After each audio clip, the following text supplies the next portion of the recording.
बोलो सतगुरुदेव भगवान की जय। मेरे प्रिय आत्मनो, आपके हृदय में बैठे उस परमात्मा को मेरा कोटि कोटि प्रणाम। बोलो सतगुरुदेव भगवान की जय।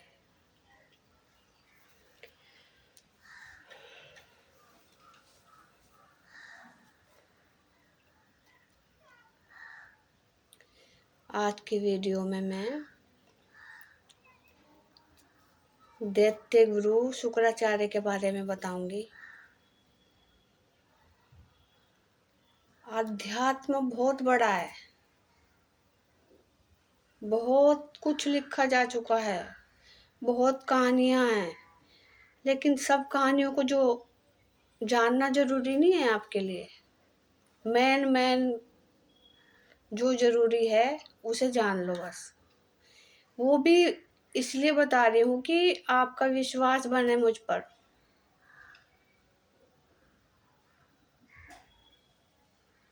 वरना ये कहानियां जानने की भी जरूरत नहीं है, सिर्फ परमात्मा को जानने की जरूरत है।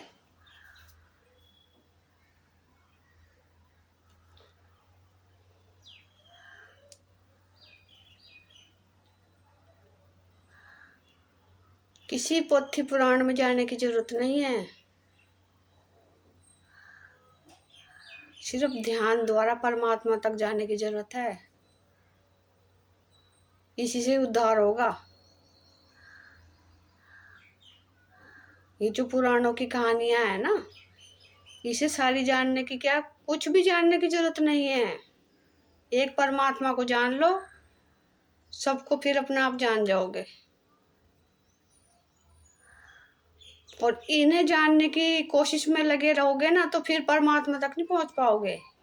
क्योंकि किसी पे कितना समय है उसकी जिंदगी का कुछ पता नहीं। तो व्यर्थ की कहानियों में घुसने के बजाय परमात्मा में घुसो।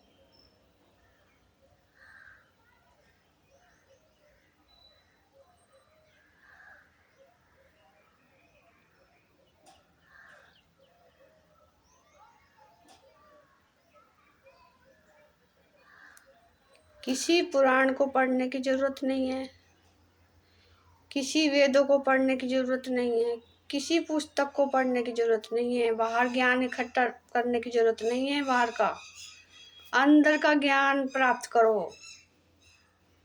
जो असली ज्ञान है वो अंदर का ज्ञान है, जो परमात्मा खुद देते हैं। उसे जानने की कोशिश करो। कोई भी पुराणों की कहानी को ले लोगे, पहले बाप की कहानी होगी, फिर पुत्र की कहानी होगी, फिर उसके पुत्र की कहानी होगी, फिर उसके पुत्र की कहानी। मकसद सबका एक ही है, ध्यान द्वारा परमात्मा की प्राप्ति और राक्षस रूपी हमारी वासना। यही कहानियां मिलेगी सब में। तो सारी कहानियों को जानने की जरूरत क्या है? सारे पात्रों को जानने की जरूरत क्या है? उसे जानने से आपका उद्धार नहीं होगा, परमात्मा को जानने से आपका उद्धार होगा, आपकी आत्मा का। तो जो जरूरी है उसे जानो। ये तो मैं इसलिए बता रही हूँ कि आज तक तुम यही सुनते आए हो ना, कहीं कृष्ण की कहानी, कहीं राम की कहानी, कोई रावण की कहानी, कोई शुक्राचार्य की कहानी, कोई विष्णु की कहानी, कोई लक्ष्मी की कहानी, कोई सरस्वती की कहानी, कोई ब्रह्मा की कहानी। यही तो सुनते आ रहे हो, इन्हीं को परमात्मा माने बैठे हो। लेकिन ये परमात्मा रूपी कब कैसे बना जाता है, ये सिर्फ साधना से ही पता चलता है। फिर तुम लोग सत्य को पहचानोगे कि सत्य क्या है। ये पुराणों की कहानी सत्य है या तुम्हारे अंदर वो परमात्मा बैठा है, उसे जागृत करने का सत्य क्या है? सत्य है। कोई तीज त्योहार, मैंने पिछली वीडियो में कहा, बाहर का नहीं है। जब साधना अंदर की है, परमात्मा अंदर है, जब सब कुछ अंदर है, तो त्योहार बाहर के कैसे हो गए?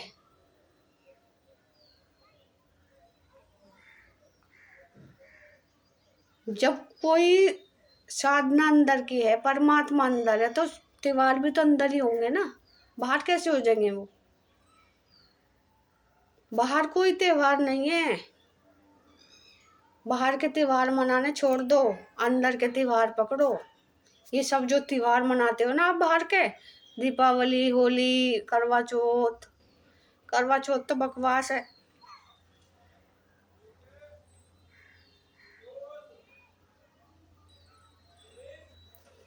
करवा चौथ में क्या होता है, क्या करते हो? कितनी पहले करवा चौथ मना करती थी, कब से शुरू हुई है?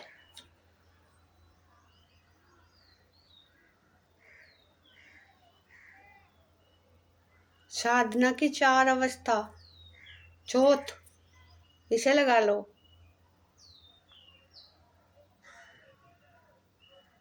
चौथ का चांद बहुत देर से निकलता है ना, तो ये भी साधना अंदर की है, लगाओगे भी तो। और तुम्हारा करवा चौथ क्या है?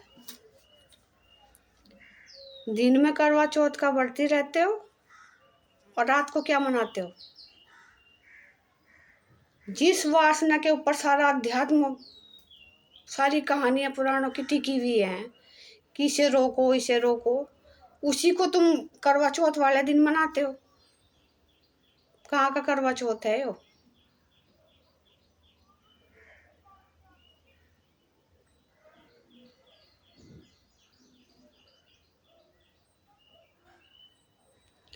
ब्यूटी पार्लर में जाएंगी लेडीज,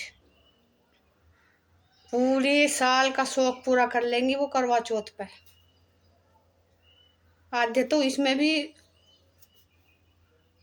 लालच के ऊपर रहती हैं व्रत,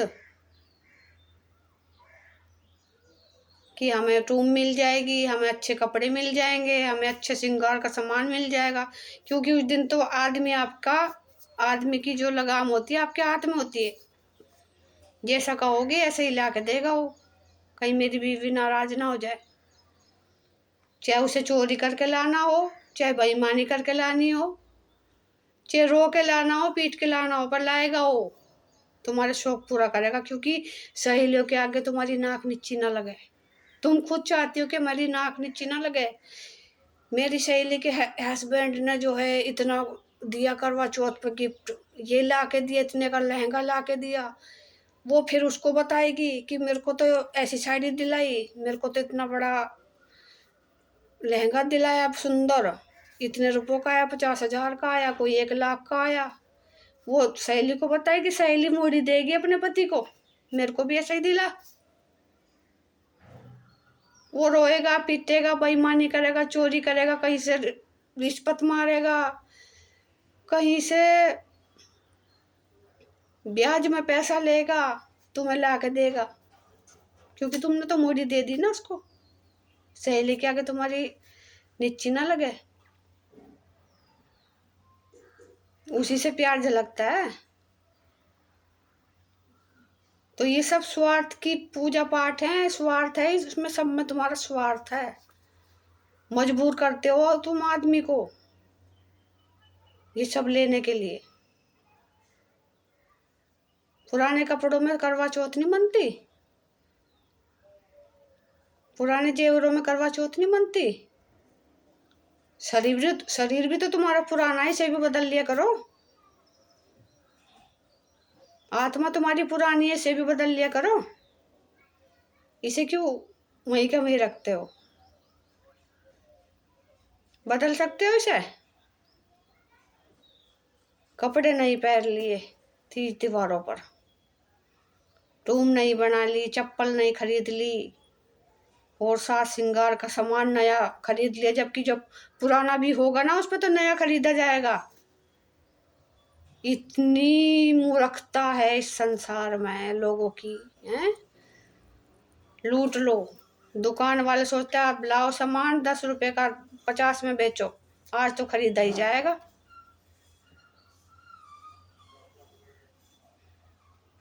तो तुम्हारे ज्यादा खर्चे के लिए आदमी क्या करेगा? बेईमानी। इसका क्या चढ़ेगा, पाप या पुण्य? चोरी करेगा, हैं? कहीं से ब्याज में पैसा उठाएगा, कुछ चीज बेचेगा, तुम्हारे शौक पूरा करेगा वो, तो तुम्हें इस व्रत का पाप चढ़ेगा या पुण्य? पहली बात तो व्रत है ही क्या है बाहर का, कुछ नहीं है।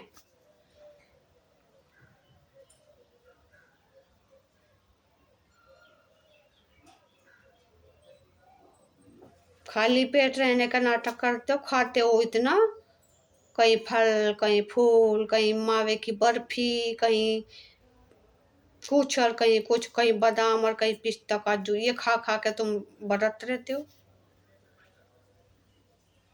मनगी करवा चौथ और मनगे व्रत तुम्हारे, चौलाई के लड्डू बना लेते हो, पेड़े बना लेते हो, कुट्टू की रोटी की पूरी बना लेते हो आलू घेर के, हैं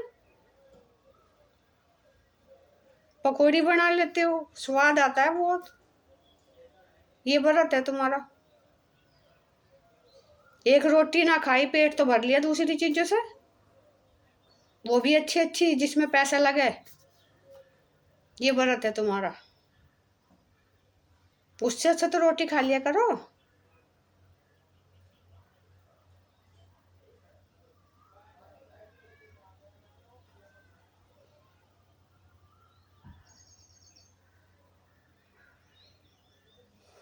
भगवान ये नहीं कहता कि भूखे रहो, मैं कभी व्रत नहीं रखती, मैंने फिर भी परमात्मा को प्राप्त किया। तुम्हारी तरह कोई आडम्बर नहीं करती, जब तक किया वो तब भी मैंने इतना कुछ नहीं किया। मेरे पे तो पहले से ही आशीर्वाद है परमात्मा का।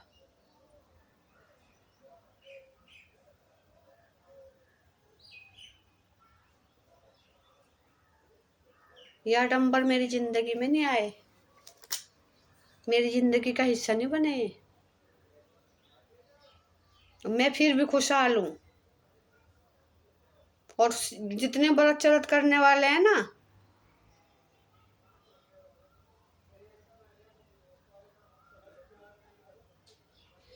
उन्हें लगता है कि मैं इतनी खुशहाल हूँ। कोई मेरे घर का तुलसी का पेड़ ले जाता है, कोई फूल का पेड़ ले जाता है, कोई मेरे घर में आकर देखता है क्या आप करती है क्या नहीं करती, झांक झांक के जाते हैं। अरे मैंने तुम्हारी तरह आडम्बर नहीं किए, मैंने तो परमात्मा को प्राप्त किया। कुछ नहीं होता, पेड़ पाड़ ले जाने से कुछ नहीं होता। मेरे घर की लक्ष्मी तुम्हारे घर में नहीं जाएगी।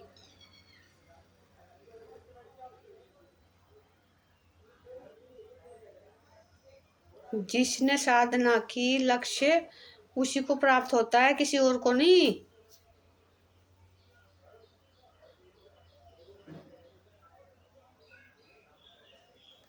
तो खास करके करवा चौथ वाले दिन ही सारे आदमी दुखी होते हैं तुम्हारे कारण।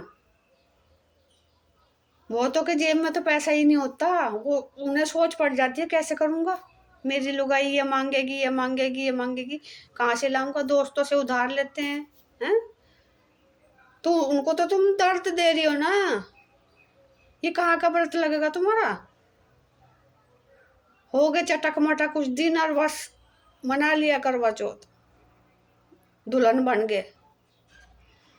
मेहंदी में फूकते हो पैसा, यहाँ से यहाँ तक लगाना, यहाँ से यहाँ पैर में लगाओ। मेहंदी लगाने की भी हजारों हजारों रुपए देते हो लगाने वाले को। जेब किसकी जाती है? आदमी की।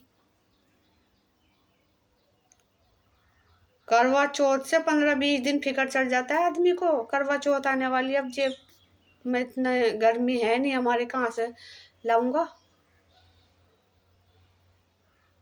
तो इसका पुण्य चढ़ेगा आपको पाप।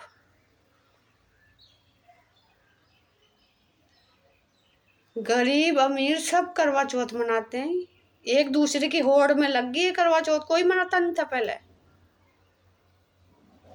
होड़ लग गई। अब देखो पूरा संसार करवा चौथ मना रहा है, क्यों? पता है ना करवा चौथ को अच्छा अच्छा मिलता है। इस बार ना हमें अच्छे कपड़े, गहने, चूड़ियाँ, मेकअप का सामान, जूती चप्पल, मनचाहा हम कर सकते हैं उस दिन। तो सब होड़ में व्रत रख रही हैं मैं। और नाम क्या दिया इसको कि पति की आयु लंबी होगी।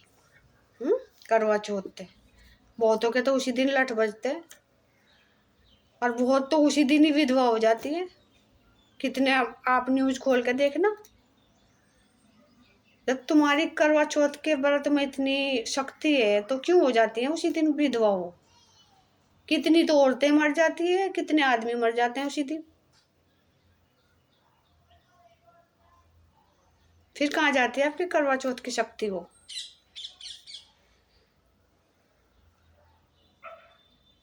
ये बकवास बाजी छोड़ दो। और अब तो इतना चलन बढ़ गया, करवा चौथ वाले दिन मायके वालों की भी मोड़ी होती है। मेरी लड़की का पहला करवा चौथ है, वहां से आ रहा हार श्रृंगार का सामान, खाने पीने का सामान, टूम कपड़े सबके परिवार के हैं। इतना बढ़ा लिया, वहां से भी लो और अपने आदमी से भी लो, खसोटो उन्हें। करवा चौथ तब मनेगी तुम्हारी।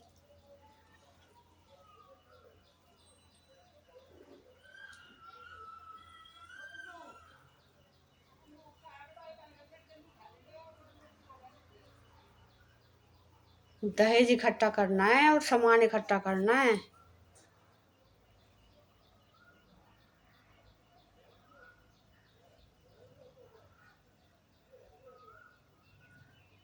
हकीकत जानने की कोशिश ना करना, हकीकत क्या है।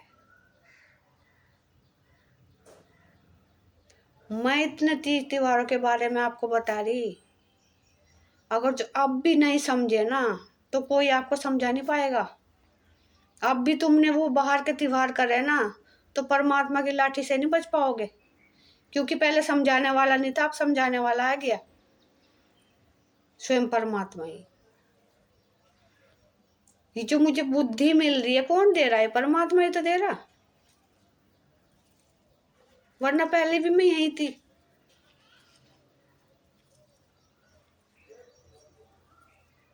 सब साधना से संभव होता है, बिना साधना के कोई ज्ञान नहीं आता। 5वीं पढ़ा लिखा आदमी जो पोथी पुराणों को भी सिर्फ सुना है कि हाँ पोथी पुराण होते हैं, पर पढ़ा नहीं आज तक, उसको उसका ज्ञान आ गया एकमात्र छोटा सा शब्द सुनने से। तो ये किसकी हस्ती है? उस परमात्मा की।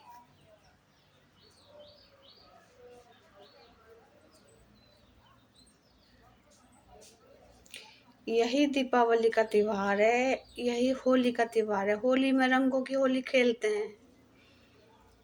साधना में भी तो 7 रंग होते हैं, 7 चक्रों के 7 रंग होते हैं जो ध्यान के द्वारा दिखते हैं। पहले वो ही तो जागृत होते हैं, उसके बाद परमात्मा प्रकट होते हैं। वो 7 रंग की होली तो खेलनी वो है। 7 चक्रों के 7 ही रंग होते हैं जो ध्यान द्वारा दिखते हैं। वो जब कुंडलिनी जागृत होती है आपकी, वो होली है। बाहर बाहर की कोई होली नहीं है, अंदर की होली है वो। जब परमात्मा स्वयं अंदर है तो उसके त्योहार बाहर कैसे हो जाएंगे? आप खुद सोचो ना इस बात को। परमात्मा भी अंदर है, आत्मा भी अंदर है, ये सब त्योहार भी अंदर के ही हैं। कुछ भी है सब अंदर का है। जब साधना करोगे ना तब आपको पता चल जाएगा अपना आप ही।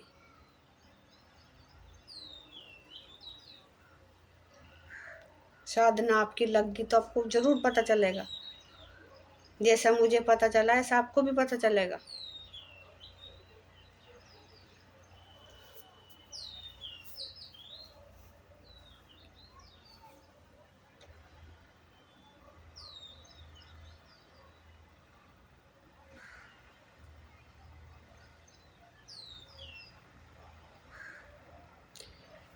सुबह बन ठंड के तैयार हो जाएंगे, ब्यूटी पार्लर में तक हो गएंगी तैयार होके।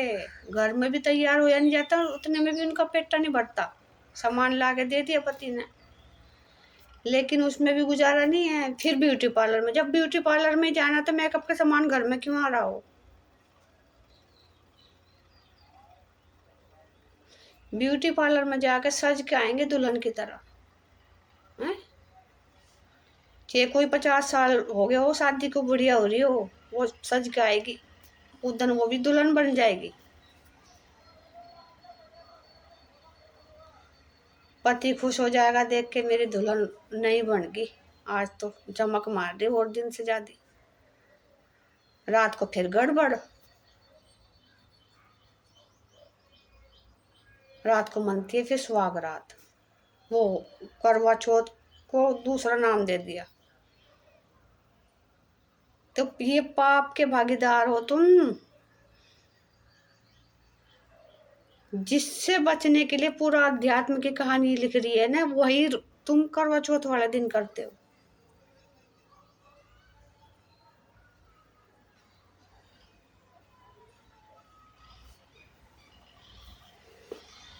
बस और ज्यादा मुझे कुछ नहीं कहना, समझने वाले के लिए तो इशारा ही काफी हो। जो ना समझ हो उसके आगे ढोल बजाते रहो, कुछ फायदा नहीं है। और जो अब भी नहीं जागा ना, तो वो सदा सदा के लिए सोता ही रहेगा।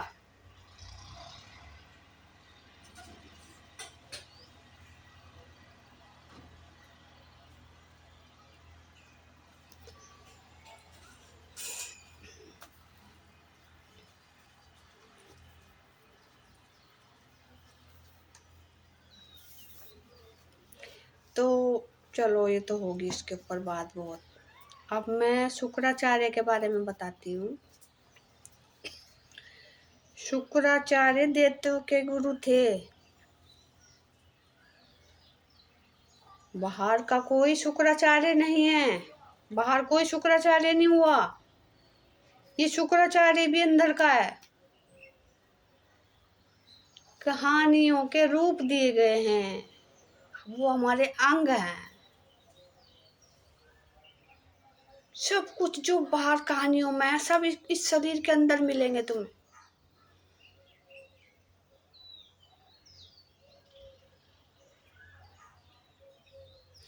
शुक्राचार्य क्या है? हमारा वीर्य में जो शुक्राणु होते हैं ना, वीर्य रूपी शुक्राणु, वो है ये शुक्राचार्य। कोई भी कहानी है, मैंने कहा कि इस वासना से अलग कोई कहानी नहीं है, सब इसी से ही शुरू है। चाहे राक्षस हो, चाहे देवता हो, चाहे परमात्मा की प्राप्ति हो, सब यहीं से शुरू हुआ है।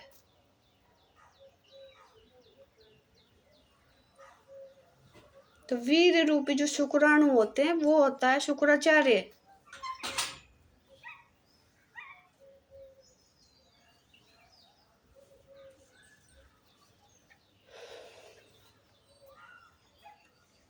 उसके पास संजीवनी थी ना, दैत्य को, दैत्य मरता था तो उसे फिर वो जीवित कर देते, जीवित कर देते थे।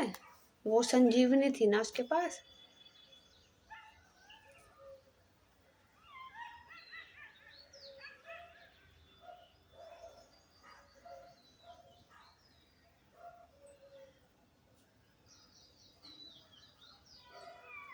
तो संजीवनी कौन सी थी वो, ये समझो। मृत संजीवनी। एक संजीवनी परमात्मा के पास है, परमात्मा ही संजीवनी है, परमात्मा ही अमृत है।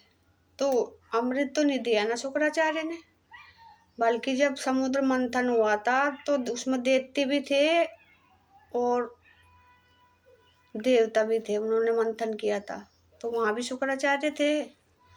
जब उनके पास ऐसी संजीवनी थी जिसको जीवित कर देते वो, तो उन्हें मंथन करने की क्या जरूरत थी? फिर अमृत पाने की क्या जरूरत थी? उनके पास तो स्वयं जीवित करने वाला था गुरु, उन्हें क्या जरूरत थी मंथन करने की, अमृत पाने की? अमृत ही तो संजीवनी है ना। लेकिन शुक्राचार्य के पास मृत संजीवनी थी। मृत संजीवनी क्या होती है?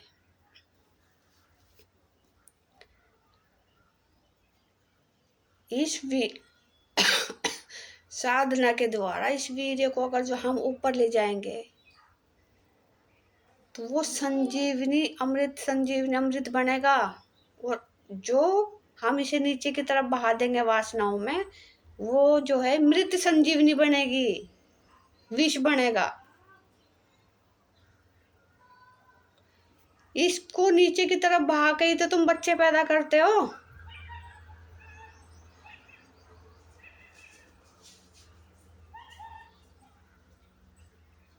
तो ये शुक्राणु जिस औरत में जाएंगे वो जीवित हो जाएंगे कि नहीं बच्चे के रूप में।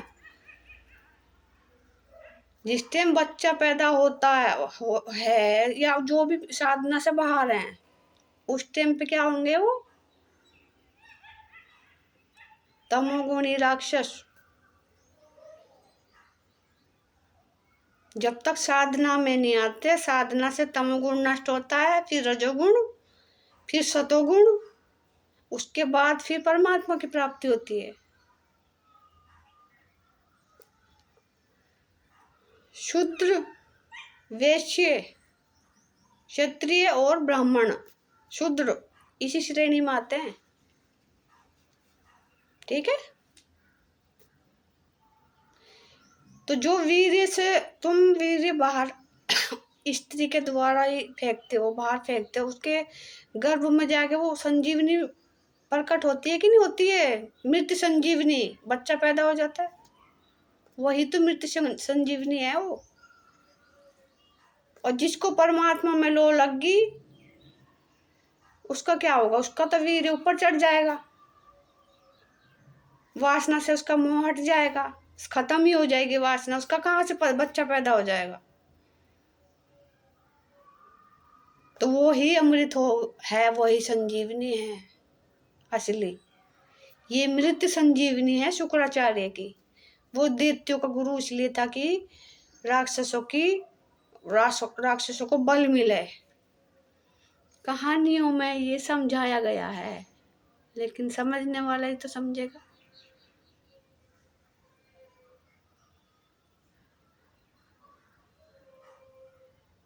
पूरे परिवार को जानने की जरूरत नहीं है, एक को समझ लो, एक की कहानी कोई समझ लो। आपको सत्यता लगे तो ग्रहण कर लेना, झूठ लगता है तो छोड़ देना। मैं जबरदस्ती तो नहीं कर रही हूँ किसी के साथ, ना मुझे आपसे कोई लोभ है। आपको सत्य लगता हो तो ग्रहण कर लो, झूठ लगता हो तो छोड़ दो। आपके जो जी माए वो करो, मेरा तो समझाने का काम है।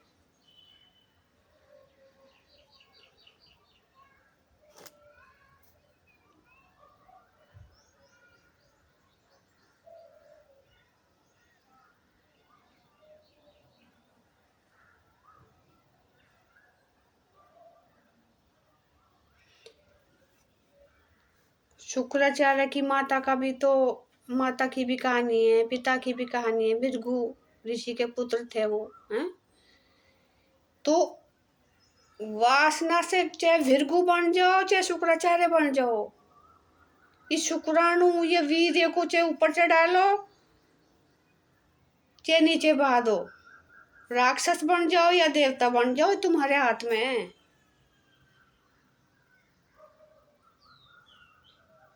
तो उनके माँ बाप की साधना दिखाते हैं, वो साधना करके वो आगे चले गए, पुत्र वहीं रह गया। वो कोई बाहर का भृगु नहीं है, कोई बाहर का शुक्राचार्य नहीं, सब इसी साधना के रूप हैं। साधना कहाँ से स्टार्ट होनी, क्या किस वीर्य से, वीर्य का क्या इसका संबंध है, यही दिखाया गया है सब कहानियों में भी।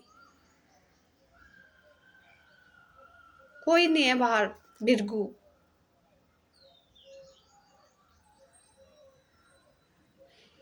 उसकी माँ, भृगु ऋषि के आश्रम में उसकी माता थी, वहाँ राक्षसों को आश्रय मिला था ना।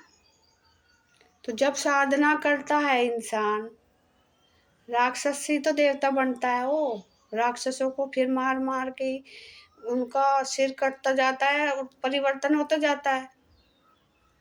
राक्षसों का ही वध क्यों करते हैं देवता? सब सब लोग राक्षसों का ही वध क्यों करते हैं? क्योंकि यही परिवर्तन है। इस परिवर्तन के बिना हम परमात्मा तक नहीं जा सकते। तो इस आश्रम में, शरीर रूपी आश्रम में, राक्षस भी रहते हैं और देवता भी रहते हैं। देवता, जहाँ राक्षस होंगे वहाँ देवता नहीं होगा, जहाँ देवता होंगे वहाँ राक्षस नहीं होगा। तो पहले राक्षसों का ही अंत होता है, साधना शुरू होती है, तमोगुण नष्ट होता है, रजोगुण में आते हैं, रजोगुण नष्ट होता है, सतोगुण में आते हैं। तामसिक ही तो होते हैं ना राक्षस। तो ये तामसिक गुण भी हमारा नष्ट होता है पहले।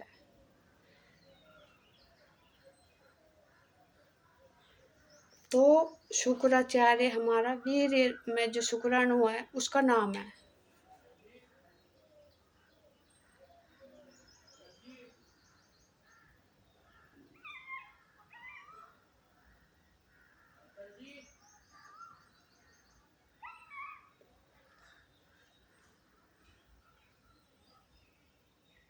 बाहर का कोई शुक्राचार्य नहीं है। शुक्र का कहते हैं कि इसे सफेद मणि, श्वेत मणि या हीरे का नग पहन लो तो तुम्हारा शुक्र शांत हो जाएगा। अरे वो मणि हमारी बाहर नगों में नहीं है, हीरो में नहीं है वो नग, वो अंदर ही वो वही वीर तो मणि है हमारी। उसका रंग कैसा होता है? श्वेत।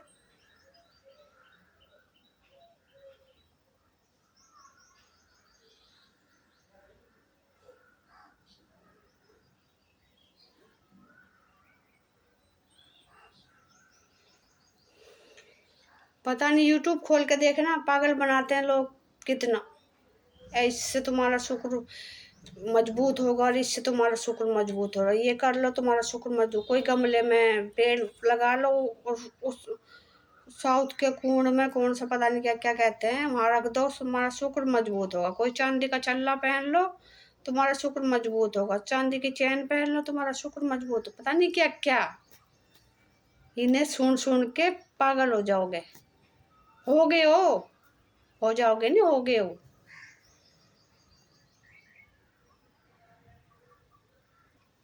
कोई झाड़ू की पूजा बताता है, झाड़ू की पूजा करो, लक्ष्मी है, लक्ष्मी का रूप। वो झाड़ू लैट्रिन में भी ऐरी लग के वो नाली भी साफ कर रहे हो झाड़ू से, और झाड़ू के अगर जो पैर लग गए ना तो उसे ऐसे नचकारते हैं। लक्ष्मी को माथे लगाओ, झाड़ू में भी लक्ष्मी बताते हैं ये लोग। और दीपावली के दिन झाड़ू की लेन देखो मंदिरों में कैसी लग जाती है, क्योंकि इन लोगों ने पूरे साल का खर्चा निकालना है, पंडितों ने। इन्होंने रीत बना दी हो, जैसा फूक दोगे ना कान में पंडित लोग, जैसा फूक देंगे तो जनता तो ऐसी मान लेगी, भाई हाँ सही बात है। गैस झाड़ू का दान करो चुपचाप, किसी को पता नहीं चलना चाहिए कि झाड़ू हमने दान करी। और जाते हैं सुबह सुबह झाड़ू छुपा के ले जाते हैं मंदिर में चढ़ाने के लिए, क्योंकि पुजारियों को जो है, पंडित पुजारी जो होते हैं ना, इन्हें पूरे साल झाड़ू लगानी पड़ती है मंदिरों में, तो कितना खर्चा होता है। अब इन्हें फ्री की झाड़ू चाहिए तो कुछ उपाय सोचेंगे ये लोग। तो झाड़ू का भी लगा दिया कि झाड़ू को मंदिर में चुपके से रख के आओ, दिवाली के दिन तुम्हारे घर में लक्ष्मी आएगी, बरकत आएगी। लग गए चट्टे वहां झाड़ू के, कुछ उन्होंने अपने खर्चे के लिए रख दिया, बाकी बेच दिए, कमाई कर ली। इतना अंधविश्वास लोगों का और ये फैलाने वालों का, सब पाप के भागीदार हो। जितना लोगों को ठगोगे ना, भड़काओगे ना उल्टे सीधे कर्म कांड बता के, उतनी पाप की गठरी बांधोगे तुम।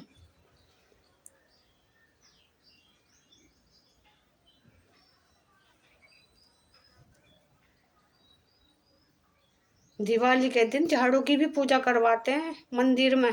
पहले इसमें धागा बांध दो, सिंदूर से इसको टीका लगाओ, उसकी आरती उतारो, तभी दूसरे दिन झाड़ू को मंदिर में चढ़ाओ और फिर अपने घर में लगाओ।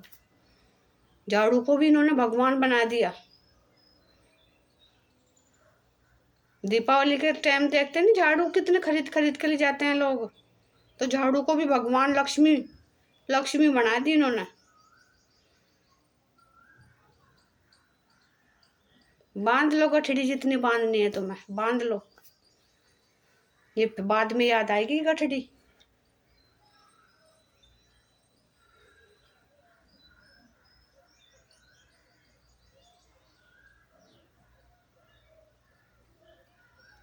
ये गठड़ी किसी और के सिर पर नहीं रहेगी, तुम्हारे सिर पर चढ़ेगी ये गठड़ी, ठीक है। ये लोगों को भटकाने की गठड़ी, ये तो अज्ञान है, अज्ञानी है। और तुम भी अज्ञानी हो पंडित हो, तुम भी अज्ञानी हो। अज्ञान नहीं होता तो ये झाड़ू की पूजा ना होती। लेकिन तुम पोथी पढ़ कर थोड़ा ज्ञानी समझे हो ना अपने आप को। पंडित कोई पंडित नहीं है, पोथी पढ़ के पंडित नहीं बनता इंसान। जो पंडित होता है ना वो ऐसे काम नहीं करता ठगने के। वो तो मैंने पिछली वीडियो में बताया ना, पंडित कैसे होते हैं, कैसे बना जाता है पंडित ब्राह्मण। तुम तो शूद्र कहलाने के भी काबिल नहीं हो, तुम्हारी गिनती तो शूद्रों में भी नहीं आती।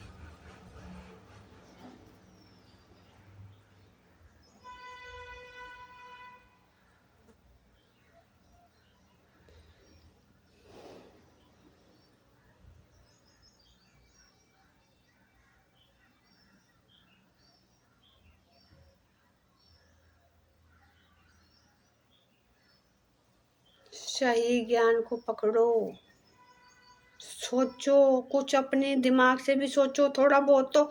आपको ज्ञान नहीं है तब भी सोच सकते हो ना।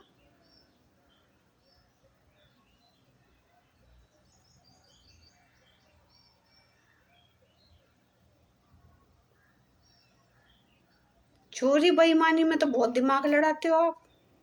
कैसे करनी है बेईमानी, कैसे डंडी मारनी है, कैसे सोना में पित्तल लड़ाना है, मिक्स करना है, इसमें तो तुम्हारा बहुत दिमाग लड़ता है। कैसे रिश्वत किस तरह लेनी है,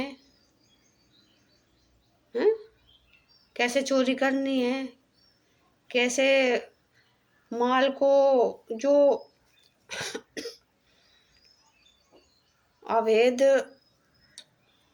जैसे भांग सप्लाई, ड्रग्स सप्लाई, सोना सप्लाई, कुछ भी सप्लाई करनी है चोरी से, जिसका अवैध रूप से बंद हो, जो उसकी सप्लाई कैसे करनी है, उसमें दिमाग कितना लड़ाते हो। कोई की जटा में लपेट के जा रहा है, पता ना चले किसी ने, कोई जुराब में घुसो के जा रहा है, किसी ने खाल करके अपने अंदर ही छुपा के ले जा रहा है कोई, इतना तक तुम्हारा दिमाग चलता है। आजकल ये कांवड़ियों की इतनी भीड़ क्यों है, ये सब माल सप्लाई होता है क्योंकि इनकी तलाशी कोई लेता नहीं है। बाकी कोई शिव वहां बाहर नहीं बैठा है जिसके तुम कांवड़ ले जाते हो।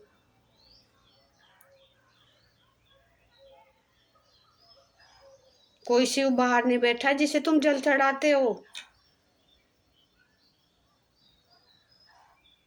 ये तुम्हारा घोटाला, वहां भी घोटाला, वहां भी बेईमानी, वहां भी बुरे कर्म।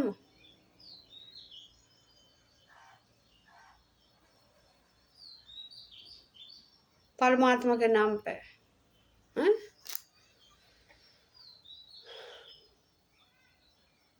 जगह जगह शिविर लगे हैं आराम करने के लिए, खाने के लिए, पीने के लिए, फ्री भोजन। आधे तो मस्ती में जाते हैं, किसे किसे साधना करनी है, किसी को शिव के में जल चढ़ाना, आधे तो खाने के मारे और घूमने के मारे जाते हैं। पहले इतनी भीड़ क्यों नहीं होती थी, आज क्यों है इतनी भीड़। पहले इतने साधन नहीं थे खाने पीने के, रहने के, सहने के। अब साधन हो गए हैं। और आधे तो ये कोई भांग बेच रहा, कोई सुल्फा बेच रहा, कोई ड्रग्स बेच रहा, ऐसे ये भीड़ है ज्यादा। नशेबाज कितने कांवड़िए मरते हैं, जो वो सच्ची श्रद्धा से जाएंगे और परमात्मा बाहर है तो वो अपने भक्तों को ऐसे थोड़ी मारेगा।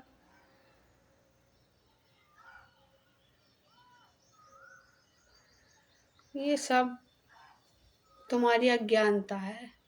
लाते हो यूट्यूब बनाने के चक्कर में। देखो जब से यूट्यूब चली ना, कावड़ी पहले इतने इतने बोतलों में घड़ों में लेके आते थे, कलशों में जल, और अब क्या क्वांटलों क्वांटलों जल लेके आते हैं, डंडे से चला भी नहीं जाता। किसी की जांग पट जाती है, किसी का पेट, छाती है, यूट्यूब बनाने के चक्कर में। कोई माँ बाप को टोकरी में लेके जा रहा यूट्यूब बनाने के चक्कर में। पहले कितने लोग ले गए,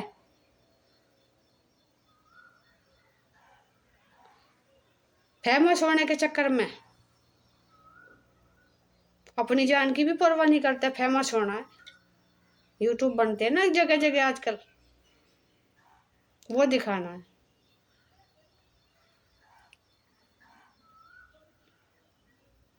दिखाओ, खूब दिखाओ,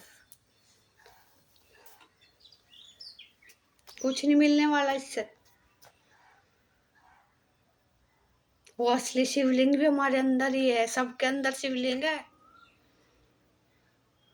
वो शिव ही हमारे अंदर है, वो शंकर भी हमारे अंदर है।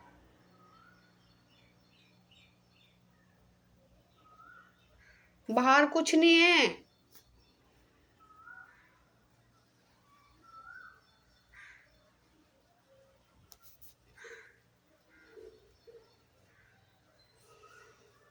अच्छा, शुक्राचार्य की एक आंख फूट गई थी ना, जब राजा बलि ने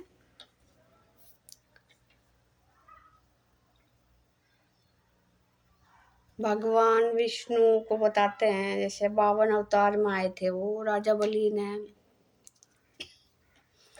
3 पग भूमि मांगी थी, तो 3 पग भूमि में उन्होंने तीनों लोग को नाप लिया था, और शुक्राचार्य ने उनसे मना करा था कि मत दे, ये भगवान विष्णु है, विष्णु, इसे पहचान, विष्णु है यो। तो लेकिन राजा बलि तो साधना करते थे, जैसे विभीषण था ऐसे राजा बलि थे। ये सारी कहानियां हैं, देखो, ठीक है। अगर जो आप ये सोचोगे कि बाहर कोई ऐसा था, तो गलत है। वो ये सब अंदर की कहानियां हैं। तो उन्होंने 3 पग भूमि दे दी, तो शुक्राचार्य को गुस्सा आया। जिस टाइम पे वो जल से क्या कर रहे थे, वो तर्पण, कुछ जल से कुछ दान दून, अभी मैं देख के बता दूंगी कहानी को, तो आप देख लेना, खुद समझ ले। तो वो जल की टोंटी में बैठ गए थे, जो वो लोटा सा होता है ना, उसमें टोंटी सी निकली हुई रहती है, वो जल के लोटे में छुप के बैठ गए कि ऐसे तो मानेगा नहीं वो, इसे रोक लूं। तो जल भी तो वही है, हमारा वीर, ये जल भी वही है।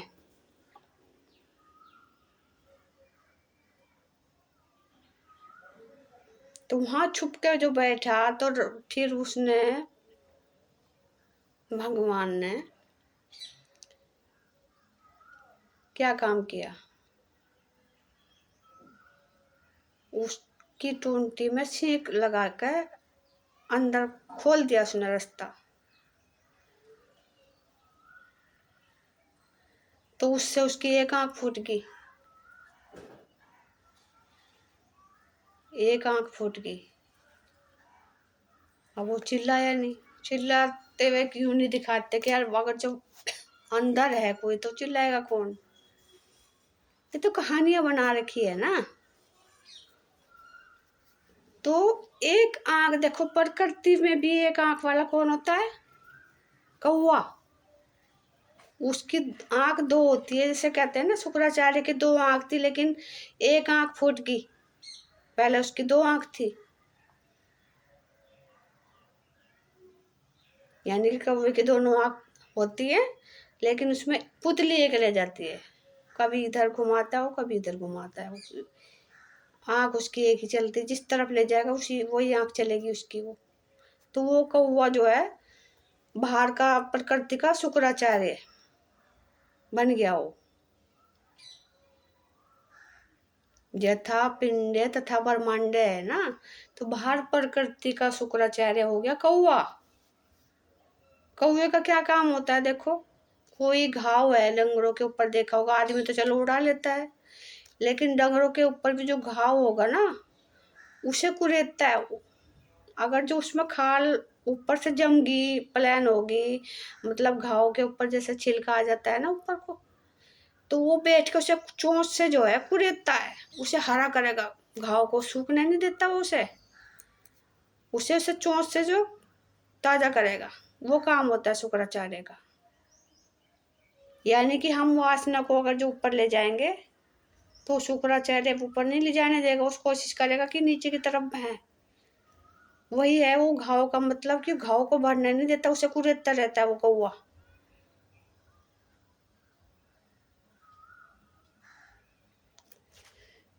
कौवा और कोयल में कितना अंतर होता है? इसलिए कहती हूँ प्रकृति भी हमें सिखाने के लिए प्रकृति है। कौवे में और कोयल में कितना अंतर होता है? वो भी काली होती है और कौवा भी काला होता है, हैं? तो कोयल को हमारी साधना बताया गया है, साधना से हम कोयल बनते हैं कौवे से। पहले हम कौवे होते हैं, जब हमारी वासना जागृत होती है हम कौवे होते हैं, लेकिन जब हम परमात्मा रूप ऊपर चढ़ा लेते हैं इस वीर्य को, तब हम कोयल हो जाते हैं। और कोयल सबको अच्छी लगती है, उसकी बोली भी सबको अच्छी लगती है, मधुर हो जाती है, हैं? तो कोयल सबको इसलिए अच्छी लगती है। और कोयल क्या काम करती है? कोयल का अपना घोंसला कभी नहीं होता। सब घोंसले, चिड़िया अपने घोंसले बनाती है, लेकिन कोयल अपना घोंसला नहीं बनाती कभी।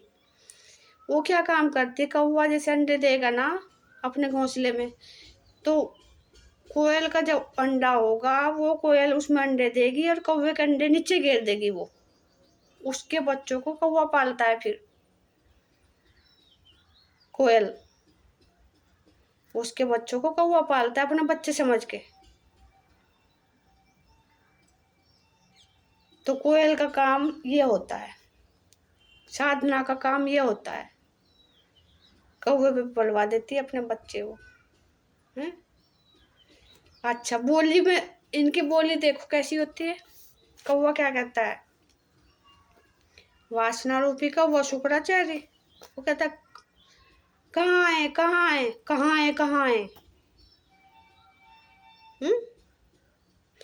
कोयल क्या बोलती है?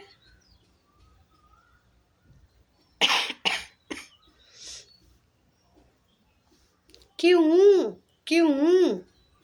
अब मैं क्यों बताऊं? कौवा बोलता है कहाँ है, कहाँ है, कहाँ है, कहाँ है? ध्यान से सुनना जब बोलेंगे। तो कोयल बोलेगी क्यों, क्यों? अब मैं क्यों बताऊं?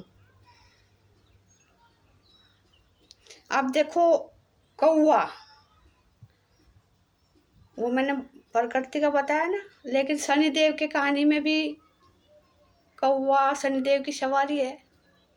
शनिदेव ने उसको सवारी बनाया अपना। वासना को शांत करना ही उस पर सवार होना है। तो ये पशु पक्षी क्यों होते हैं सारे देवी देवताओं की सवारी? इस पर भी थोड़ा ध्यान दो, इनसे भी इनकी कहानियां जुड़ी हुई हैं। अच्छा, कौवों की एक खासियत और होती है, कोई भी डंगर मरो, चिड़िया मरो, कुछ भी मरो, कोई इकट्ठा नहीं होता इतना। और जो एक कौवा मर जाता है ना, तो सारे कौवे पता नहीं कहाँ कहाँ से पता लग जाता है उन्हें, सारे कौवे मंडरा मंडरा के काँव काँव काँव काँव उस कौवे के मरने पे आ जाते हैं। क्योंकि शुक्राचार्य को बड़ा दुख होता है जब कोई मरता है। तो सारे कौवे एकजुट हो जाते हैं उसमें। और चिड़िया क्यों नहीं होती एकजुट? मरते तो वो भी है, वो क्यों नहीं होती? तो ये राक्षस रूपी होते हैं, ये वासना।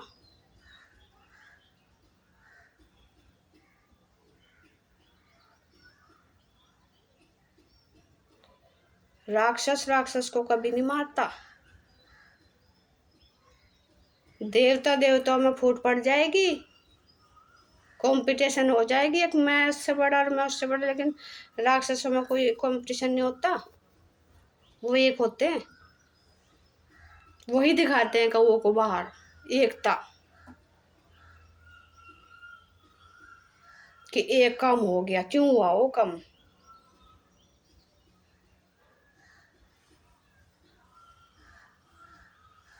एक असुर कम हो गया, क्यों हुआ, तो कहाँ है, कहाँ है, कहाँ है, कहाँ है, तो बोलते बोलते, तो ये कहानियों के देखो ये हैं।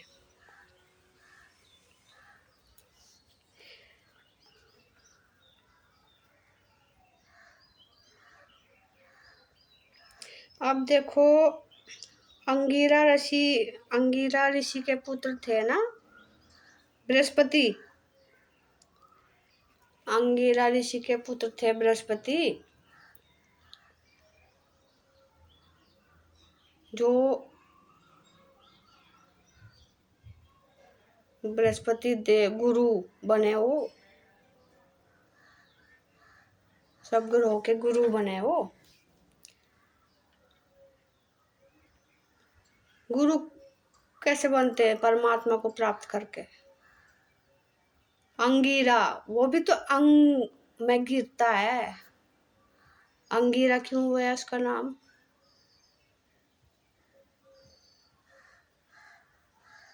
वहीं से सबका संबंध शुरू है, समझ लो।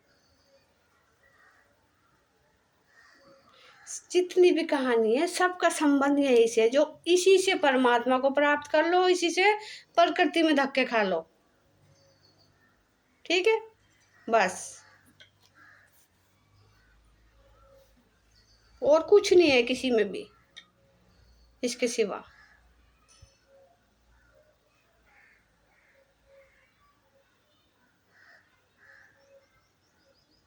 अब इसके पूरे परिवार के गुत्थी सुलझाने की जरूरत नहीं है, कोई कच्छ कच्छ कुछ पता नहीं क्या क्या है इसमें, किसी को कोई सुलझाने की जरूरत नहीं है, एक को समझ लो।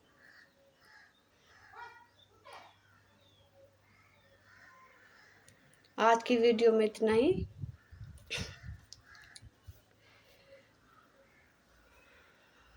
आपने मुझे इतना ध्यान से सुना, इसके लिए मैं आपकी बहुत आभारी हूँ, और अगली वीडियो में फिर बनाऊंगी कुछ आपको समझाने के लिए। तब तक के लिए मेरे राम राम, सोचना ज़रूर।